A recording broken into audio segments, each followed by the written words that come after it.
6, c'est notre chiffre du jour. Actuellement, en région bruxelloise, on compte 6 rues scolaires, 17 sont en cours de test. Alors, les rues scolaires, une solution pour éviter que nos enfants étouffent? C'est la question qu'on se pose ce soir dans le tram. Avant, je conduisais mes enfants en voiture, mais là, on va en bus. Et voilà, mais c'est dangereux, quoi. C'est dangereux de traverser. Et je trouve que c'est moins un problème de pollution, parce que bon, là, de toute façon, même dans le bus, il y en a, mais c'est un problème de sécurité, quoi. Je suis un peu mitigée parce que je vois que c'est une bonne chose pour le climat et en même temps, c'est toujours une question de l'inconvénience pour la famille. Les gens qui viennent chercher leurs enfants en voiture, ils vont mettre où leur voiture? Si c'est déplacer le problème, ça n'a aucun sens. Mais déjà, s'il faut éduquer les gens au civisme, c'est la première chose à faire. Ça encourage les gens à déposer leur voiture un peu plus loin et à amener leurs enfants jusqu'au port de l'école en toute sécurité et en préservant la nature. Donc je suis même tout à fait favorable à ce genre de mesures.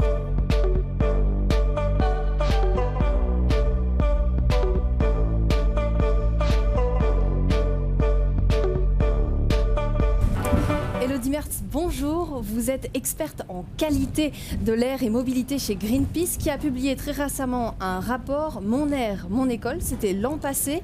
C'est une étude sur la pollution de l'air et vous avez calculé cette pollution de l'air dans 222 écoles belges dont 17% se trouvent à Bruxelles. Alors, première question, c'est le dioxyde d'azote qui a été mesuré. Pourquoi et comment ? Oui, donc la pollution de l'air en fait connaît plusieurs sources, dont le trafic. Et le trafic est une des sources les plus importantes de la pollution de l'air à Bruxelles.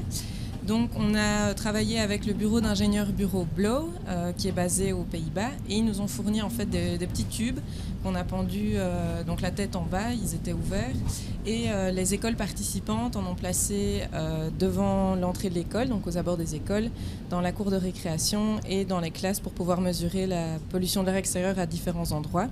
Et alors on a mesuré le NO2, le dioxyde d'azote, car il fait partie des cocktails de polluants dus au trafic, et c'est un gaz en fait qui est directement lié à la circulation, notamment aux voitures diesel. C'est vraiment une pollution de proximité qui est facile à mesurer. Alors vous l'avez dit, c'est lié au trafic routier. Quelles sont les conséquences concrètes que peut avoir ce dioxyde d'azote et donc ce trafic routier sur la santé des enfants ? Donc de manière générale, la pollution de l'air, plusieurs polluants inclus, on estime qu'elle est responsable de 10 000 décès prématurés par an en Belgique, ce qui est assez énorme. Mais alors le problème aussi, c'est que la pollution de l'air, elle provoque une mauvaise santé puisqu'elle est responsable d'augmentation des risques d'asthme, d'allergie, tout ce qui est donc plutôt maladie respiratoire, mais aussi maladie cardiovasculaire. Ça peut aller jusqu'à des cancers. Et alors ça impacte aussi très fort les enfants dès leur plus jeune âge, puisqu'on remarque des corrélations entre qualité de l'air et naissance prématurée ou poids inférieur à la naissance. Donc l'asthme infantile pourrait à terme devenir une norme ? Si on ne fait rien, oui, ça pourrait avoir des impacts de plus en plus importants. La revue scientifique de Lancet avait estimé qu'un cas d'asthme sur 4 chez les enfants est dû à la circulation dans notre pays. Justement, quels ont été les résultats de votre étude ? Donc, il faut savoir qu'il y a des normes fixées par l'Europe pour la qualité de l'air, mais l'Organisation mondiale de la santé, qui a aussi ces mêmes normes, estime qu'en réalité, il faudrait revoir ces normes et les diminuer de moitié. Donc, on a analyser nos résultats en fonction de cette valeur diminuée de moitié, parce qu'on parle aussi de personnes très, très sensibles, les enfants. Et donc les résultats, c'était que dans 61% des écoles de notre échantillon, la qualité de l'air était mauvaise, médiocre ou carrément inquiétante. Alors, dans votre rapport, on l'a dit, 222 écoles ont été testées, beaucoup en Wallonie, en Flandre également, mais vous ne faites pas cette comparaison entre ville et région. Pourtant, il y a bien une influence, il y a bien un impact du trafic routier sur la santé des enfants, selon quoi? L'emplacement de l'école ? Donc plutôt que de parler en termes de région, c'est plus intéressant de voir la situation de l'école. De manière générale, les écoles dans les zones urbaines auront tendance à mesurer des concentrations de pollution plus élevées. Maintenant, ce n'est pas tout blanc ou tout noir, puisque une école située dans une zone plus rurale pour peu que l'école soit située à proximité du trafic, qu'il y ait un gros volume de trafic ou que cette école soit dans ce qu'on appelle un canyon urbain, c'est-à-dire une rue enclavée entre des bâtiments plus ou moins hauts où l'air ne circule pas bien, mais ça peut faire monter en pic les concentrations de pollution. Et ça, on peut le retrouver en Wallonie, en Flandre et à Bruxelles. Est-ce que cette pollution peut atteindre les élèves jusque dans la classe des écoles ? Ça, c'est lié à la question de la ventilation. On recommande d'aérer régulièrement pour des questions de confort et aussi pour des questions de la pollution intérieure. Voilà, c'est un autre thème, mais c'est important aussi. Le problème, c'est cet air avec lequel on aère, est-ce qu'il est sain ?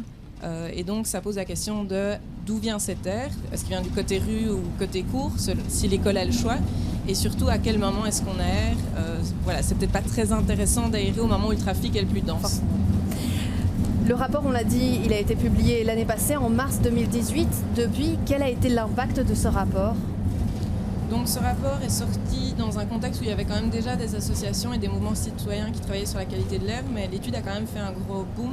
Ça a permis de rendre en fait visible quelque chose qui est généralement invisible. Ça a sensibilisé beaucoup de gens et ça a démarré quelque chose que nous-mêmes, Greenpeace, on n'avait pas espéré ou envisagé. En fait, l'étude a été montrée dans un reportage Panneau, qui est une espèce de question à la une flamand.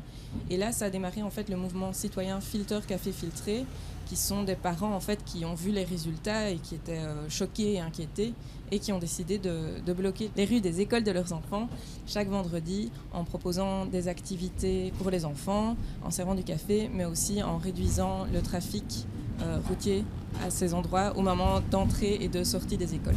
En octobre 2018, les rues scolaires sont entrées dans le code de la route. On l'a vu, il y a eu une réelle prise de conscience concernant la pollution aux abords des écoles, que ce soit par les écoles, par les parents ou encore au niveau des autorités. Et c'est justement ce qu'on va voir avec notre prochaine intervenante. Françoise Godard, bonsoir. Vous êtes experte en infrastructure et auditrice sécurité routière chez Bruxelles Mobilité.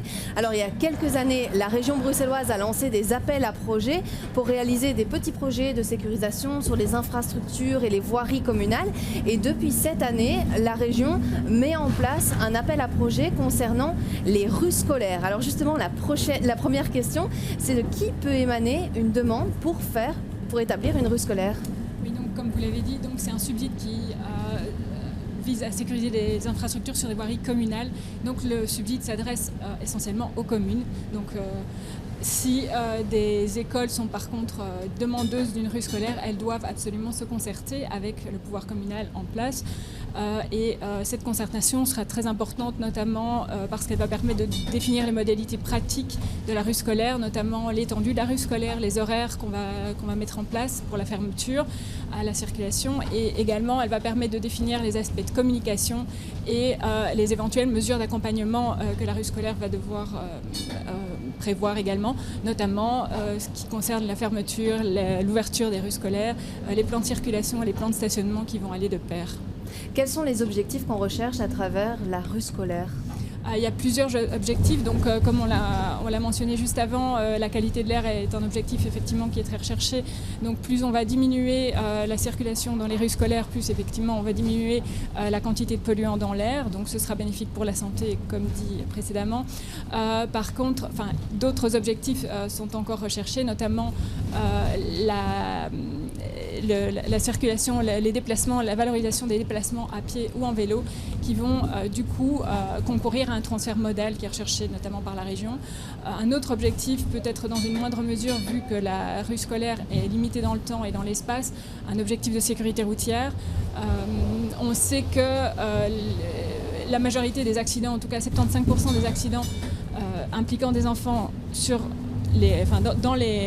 au moment de l'école sont autour de l'école, se situe justement. Plutôt dans un rayon de 300 mètres, dans une zone de 300 mètres autour de l'abord d'école proprement dit. Donc finalement, c'est pas suffisant en termes de sécurité routière que de sécuriser, de mettre en œuvre une rue scolaire. Il faut aller au-delà et poursuivre des efforts de sécurisation, notamment des traversées piétonnes, notamment maîtriser les vitesses, etc. dans les zones pour que ce soit une sécurisation pérenne et durable. Que ce soit un ensemble. Aujourd'hui, combien est-ce qu'on compte de rues scolaires à Bruxelles pour qu'on se fasse une petite idée ? Donc dans le cadre de l'appel à subsides qui a été lancé sur les 12 écoles écoles qui ont été subsidiées pour une rue scolaire, on en a 4 qui sont aujourd'hui mises en place de manière définitive. On en a encore 4 qui sont en test. À côté de ça, il y a certaines écoles qui n'ont pas attendu, certaines écoles ou certaines communes qui n'ont pas attendu effectivement d'avoir ce subside pour se lancer dans l'aventure. Et on compte ainsi, au dernier état des lieux qui a été dressé par Bruxelles Mobilité pendant l'été ici, on compte 6 rues scolaires qui sont réalisées de manière définitive, dont une très ancienne qui est la rue scolaire de la rue Foucard. Par ailleurs, on en a encore 17 qui sont en test et 8 qui aujourd'hui devraient se mettre en place autour de la rentrée. Alors justement, avant de pouvoir établir une rue scolaire, c'est important, il y a une phase de test. Est-ce que vous pouvez nous expliquer à quel point c'est important justement ce test? Alors le test, il va permettre déjà d'enclencher un processus de changement de comportement de par l'ensemble des personnes concernées. Donc ça va des parents, ça va jusqu'aux enseignants, jusqu'aux commerçants éventuellement, jusqu'aux riverains, etc. Donc toutes sortes de personnes à toucher par la mise en place du test. Il y aura également toute une phase d'évaluation du test proprement dit, du dispositif, qui vont permettre notamment de voir s'il y a des avantages et des inconvénients par rapport à cette mise en place et de trouver des variables d'ajustement. Ces inconvénients peuvent être par exemple de l'ordre de la mobilité, donc par exemple des reports de trafic dans des voiries alors que ce n'est pas souhaitable, des problèmes au niveau de la gestion des livraisons pour les commerçants, etc. En termes de sécurité routière, là, ces inconvénients pourraient s'avérer essentiellement critiques au niveau des abouts de la rue scolaire, où on pourrait observer notamment des manœuvres qui seraient non souhaitables, par exemple des demi-tours dangereux, des choses comme ça, ou des déposes d'enfants sur des traversées piétonnes, etc.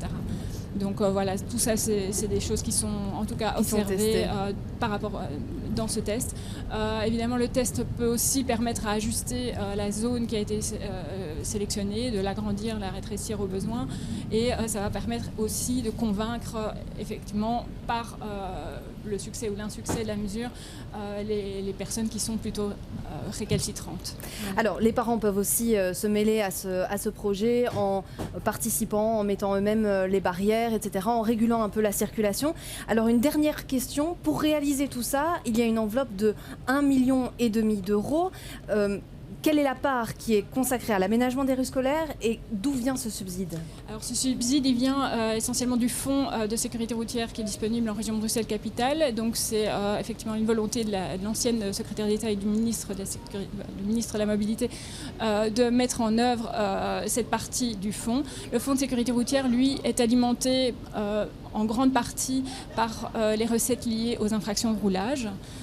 Et donc, en ce qui concerne la part qui a été consacrée aux rues scolaires, on peut considérer sur les 1,5 million qu'à peu près un tiers de l'enveloppe budgétaire a été consacrée à ça.